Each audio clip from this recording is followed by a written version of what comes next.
Funny story. I'm at work today and I was in the kitchen and knocked something over. Some kind of utensil they used to clean out the grease, but little did I know that was actually in the fryer, and all the oil for the whole shift. I mean, that's where they keep it. And I went down to grab it, and the cooks were like, no, no, no, no, don't touch it. And then I grabbed it and completely seared the crap out of my fingers. I mean, instant blisters. And yeah, it hurt pretty bad. Yeah, I'm a big baby.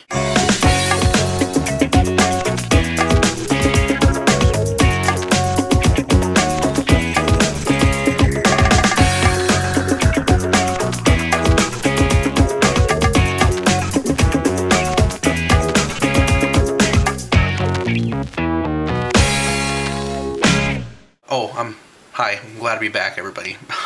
This week on the Weight Loss Losers, we're talking about addictions. And what I mean by addictions, it's a little bit of a controversial topic because there are some of us, or some of those people, that believe that food addictions do exist, and there's some that believe they don't exist. One of the many definitions of addiction is categorized as being abnormally tolerant to and or dependent on something that is psychologically or physically habit-forming, and it gives examples such as alcohol or narcotic drugs. I think that's probably a real good definition of the word addiction. Another one gave it the definition of being an abnormally strong craving, so therefore it opens it up a little bit more. And what I mean by addiction, let me talk about this and say, okay, well, I like chicken. I like to eat chicken, regardless of however it's prepared, what kind of meal it's used in. I like to eat chicken. So would you categorize that as an addiction? No, I would simply say that's a food preference. In all actuality, aren't we all really addicted to food as it is? Because, last time I checked, we need it for survival. The other definition of having an abnormally strong craving, that kind of reminds me of when I had my fast food kick for many years. I don't know, any of you who've been out to McDonald's or Wendy's or Whataburger, there's always that fast food restaurant that has the best French fries. Except for Jack in the Box. I really don't care for their fries that much. McDonald's fries, I don't care what you say. There is something in the fries that triggers the mind to say, oh my god, these are great, and you want more and more, for those of you who like French fries like myself. So you have to be really careful whenever you do decide to go out and eat fast food one time, because before you know it, you can eat fries all day long, and that's not good. Like I said, we need food for survival, so technically it can be considered an addiction because we have to have it. We can't break that programming to not need food. It's it's necessary for us to live. I think it's possible to have a food addiction to a certain type of food. But the topic itself is really in the air. I've seen people debate the issue back and forth, and I do think that I'm somewhat in the middle and not really decided on the issue just yet. Bodies are programmed to have food to live off of, so if you want to classify that as addiction, I guess we can. It's all really how you look at it.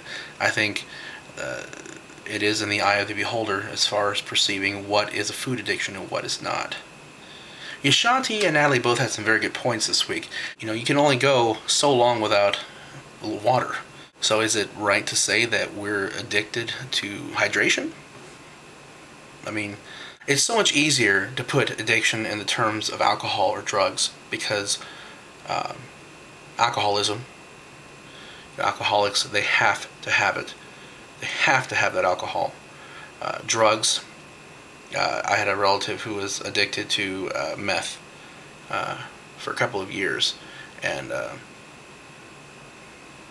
I've seen it almost destroy her, but luckily she was able to break that addiction and get help. And it's been clean for about 7 years now.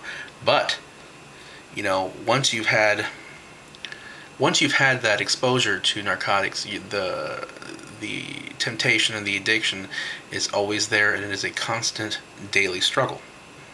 Can the same be said for food? I fight the urge sometimes to have French fries and fried food. I mean, it's good, it tastes great. It's obviously bad for you, but I fight the urge too sometimes. So, does that make me an addict? I think Juan and Jason could probably shed some more light on the issue, but for me, I really can't just choose a side. I'm hoping they can shed some more light on the issue because I really don't know. I really don't. But I'd like to see your comments and see what you all think. I think this is an interesting topic this week. So, that's it from my point of view. Usually I can choose a side on one of the issues, but this one I just can't. Not really sure. Tomorrow is Thursday. Juan will be your vlogger. So until next time, everyone, we'll see you. Take care.